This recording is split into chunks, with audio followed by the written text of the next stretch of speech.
Good evening.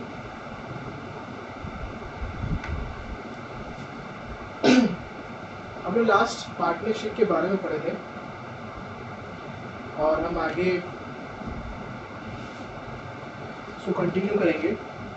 Partnership में आपने पढ़ा था कि पार्टनरशिप क्या होती है, पार्टनरशिप के नीड क्या है।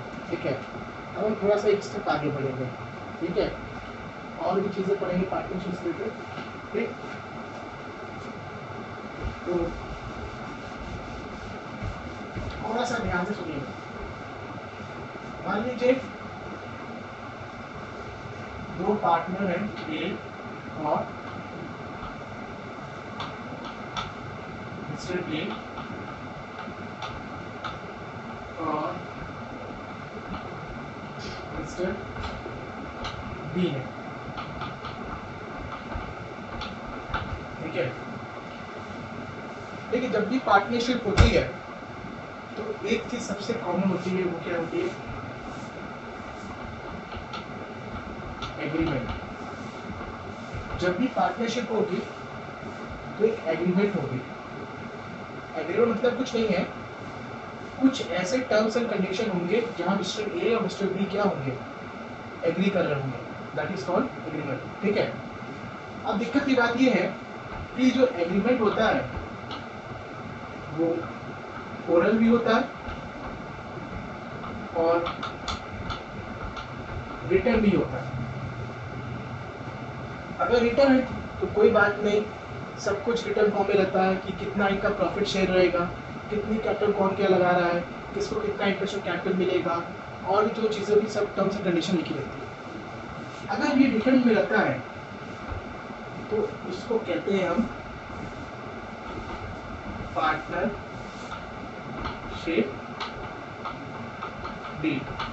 पार्टनरशिप डीड कुछ नहीं होता है, एक ऐसा लीगल डॉक्यूमेंट होता है जिसमें पार्टनरशिप से रिलेटेड सारे के सारे टर्म्स एंड कंडीशन इसमें गिवन रहता है कि किसने कितनी कैपिटल लगाई है, किसमें कितना प्रॉफिट मिलेगा, पार्टनर्स के नाम क्या क्या होंगे, पार्टनर्स के और भी चीज़ें जो भी इंफॉर्मेशन होंगी वगैरह वगैरह इस पार्टनरशिप डीड में।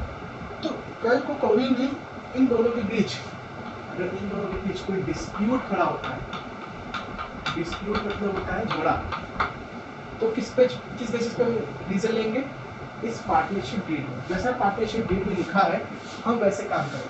ठीक है, लेकिन अब दिक्कत क्या आती है, मान लीजिए ये ओरल डॉक्यूमेंट है, मतलब कहने मतलब ये है जो भी एग्रीमेंट हुआ है सब ओरली हुआ है। मिस्टर ए और बी बहुत अच्छे दोस्त थे, इन्होंने मिस्टर ए ये कहा प्रॉफिट शेयर हमारा इक्वल होना चाहिए, मिस्टर बी एग्री कर गए। मिस्टर बी ने कहा कि ए को सैलरी मिलेगी, बी को भी सैलरी मिलेगी, तो मिस्टर ए एग्री हो गए। तो मतलब कि आपस में बातचीत ओरली बातचीत करके बिजनेस स्टार्ट कर दिया। ठीक है, इन्होंने ये नहीं पता था कि आगे डिस्प्यूट खड़ा हुआ तो क्या होगा।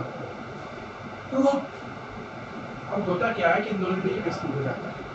अब रिटर्न डॉक्यूमेंट तो है नहीं, सब ओरल था, तो रीजन लेना बड़ा मुश्किल हो गया। तो ये दोनों कहाँ जाएंगे? इन दोनों जाएंगे ये मैटर सॉल्व करने के लिए। ये नोट कर लीजिए।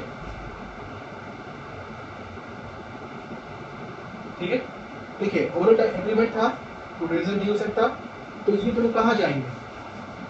ये दोनों जाएंगे कोर्ट। ठीक है, डिस्प्यूट कैसा खड़ा हुआ कि मिस्टर ए ने कहा कि हमने जब बिजनेस स्टार्ट किया था तो बात हुई थी 2:1 मिलने की, यानी कि 2/3 ए को मिलेगा, 1/3 बी को मिलेगा। लेकिन अब बी कह रहा है कि हमने जब बिजनेस दिया था तो 1:2 का हुआ था, यानी कि 1/3 ए लेगा और 2/3 बी लेगा। दोनों मतलब की बातें क्या कर रहे हैं, ए ये कह रहा है, बी ये कह रहा है, और दोनों की बातें क्या है, उल्टी है।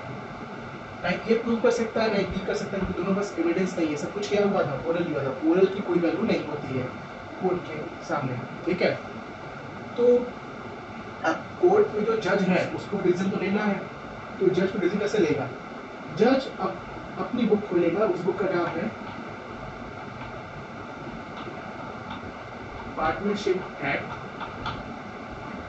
1932। याद रखिएगा इस एक्ट का नाम क्या है, पार्टनरशिप एक्ट 1932। इस पूरे बुक में पार्टनरशिप से रिलेटेड सारे के सारे रूल्स एंड रेगुलेशन गिवन है।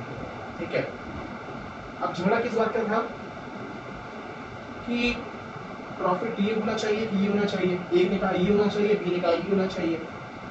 तो अब जज तो अपनी बुक को देखेगा, जज की बुक में साफ साफ लिखा है कि अगर कोई पार्टनरशिप डीड नहीं है या डीड बनी है लेकिन उसमें प्रॉफिट शेयरिंग, प्रॉफिट ये सारा मतलब होता है profit sharing ratio, profit sharing ratio, तो उसमें साफ साफ लिखा है पार्टनरशिप एक्ट में कि पार्टनरशिप डीड में कुछ भी मेंशन नहीं है। इट मींस कि आपको प्रॉफिट तो बांटना है लेकिन किस रेशियो बांटेंगे आप, इक्वली, यानी किस रेशियो में, यहाँ पे 1:1 में, यानी 1/2 1/2। भले ही ए ने कैपिटल कुछ भी लगाई हो, बी ने कैपिटल कुछ लगाई, ए ने कैपिटल 5 लाख लगाई थी, बी ने 3 लाख लगाई थी, आप इस तरह से लेके चलेंगे तो मतलब कि ए ने ज़्यादा कैपिटल लगाई है और बी ने कम लगाई है, तो ए को ज़्यादा प्रॉफिट मिलना चाहिए। लेकिन पार्टनरशिप एक्ट कहता है साफ साफ कि अगर डीड मेंशन नहीं है लेकिन सबको प्रॉफिट इक्वली डिस्ट्रीब्यूट करना है, 1/2 1/2।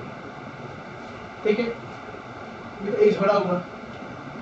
फिर लेकिन दूसरा झगड़ा शुरू हुआ सैलरी को लेकर। ए ने कहा कि जब हमने बिजनेस स्टार्ट किया तो ये तय हुआ था कि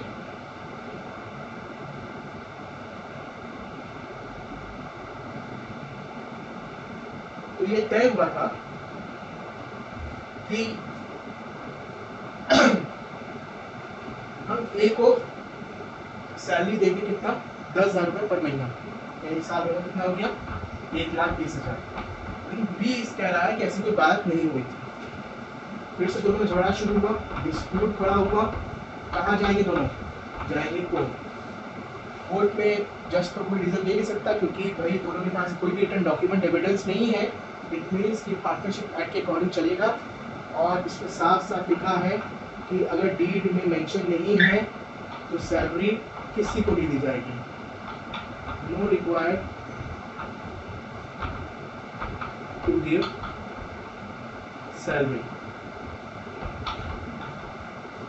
ठीक है, एक चीज ये हो गई PSR, दूसरी चीज सैलरी हो गई, तीसरी चीज क्या हो सकती है, देखिए ध्यान सुनिएगा।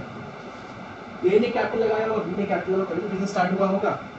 ठीक है, तो बी ने कहा कि जब मैंने बिजनेस स्टार्ट किया था, जब ए और बी के साथ बिजनेस स्टार्ट किया था तो तय किया गया था कि ए बी कैपिटल पे इंटरेस्ट ऑन कैपिटल भी मिलेगा, इंटरेस्ट ऑन कैपिटल भी मिलेगा, मतलब बी की जो कैपिटल होगी उस पे इंटरेस्ट भी मिलेगा।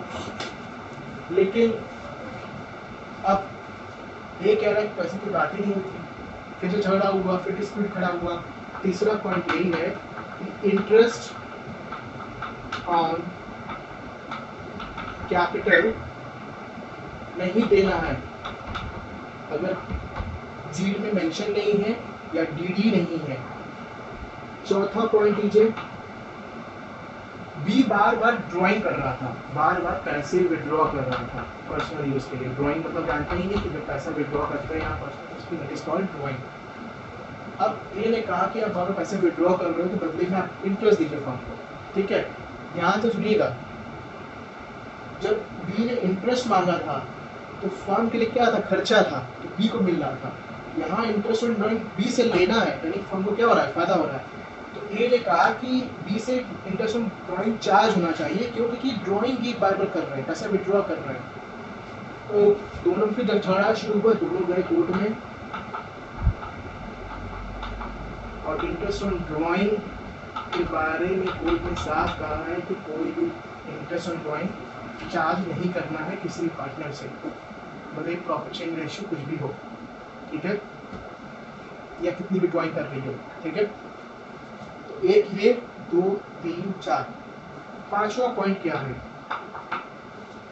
देखिए पार्टनर फर्म को केवल कैपिटल नहीं देते हैं, पार्टनर फर्म को लोन भी देते हैं। मान लीजिए बी ने फर्म को लोन दिया था 5 लाख रुपए और 5 लाख दिया था लोन।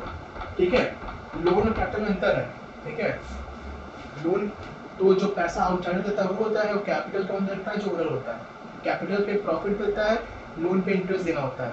भले ही भले ही प्रॉफिट हो या लॉस हो, लोन पे तो इंटरेस्ट मिलना ही है। तो बी ने कहा कि मुझे 10% के हिसाब से इंटरेस्ट चाहिए लोन पे, ठीक है। लेकिन ए ने कहा कि हम केवल 4% देंगे। फिर दोनों झगड़ा हो गया, फिर दोनों कोर्ट में गए और कोर्ट में रीजन हुआ कि इंटरेस्ट ऑन लोन देना है, लेकिन मिनिमम 6% देना है।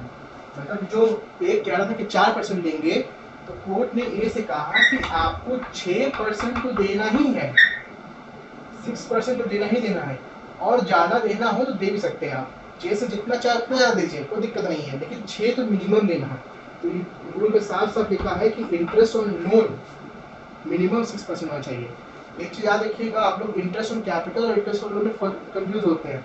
याद रखिएगा, अगर क्वेश्चन में इंटरेस्ट ऑन कैपिटल के बारे में कोई रेट रूट नहीं लिखा है तो इंटरेस्ट ऑन कैपिटल नहीं देना है, लेकिन इंटरेस्ट ऑन लोन के बारे में क्वेश्चन कुछ नहीं दिया है कि किस रेट पे देना है, तो आप ये एजम्पशन लेंगे कि आपको 6% देना ही देना है इंटरेस्ट ऑन कैपिटल, ठीक है।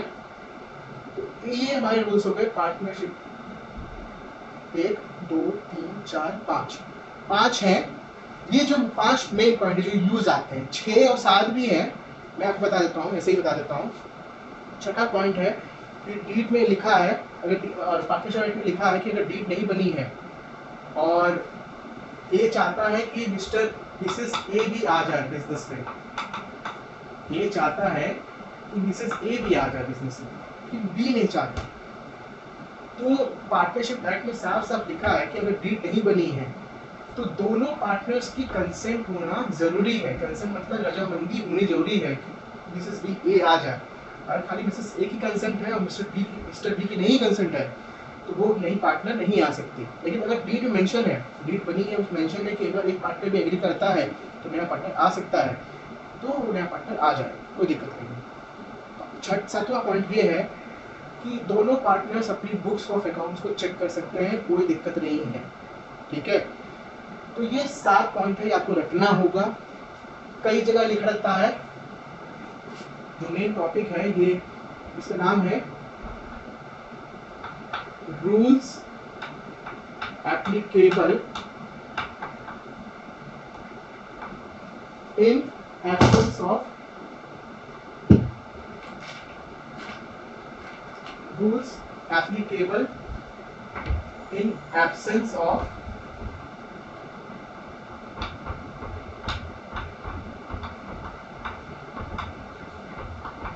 Partnership deed. अगर डीड नहीं है तो कौन कौन से रूल्स फॉलो होंगे ये लिखा है। पहला क्या था, पीएसआर इक्वल होगा, सैलरी नहीं देना है, इंटरेस्ट ऑन कैपिटल नहीं देना, इंटरेस्ट ऑन पॉइंट नहीं चार्ज करना है, और इंटरेस्ट ऑन लोन देना है लेकिन मिनिमम 6% होना चाहिए, उससे कम नहीं होना चाहिए। ज़्यादा जितना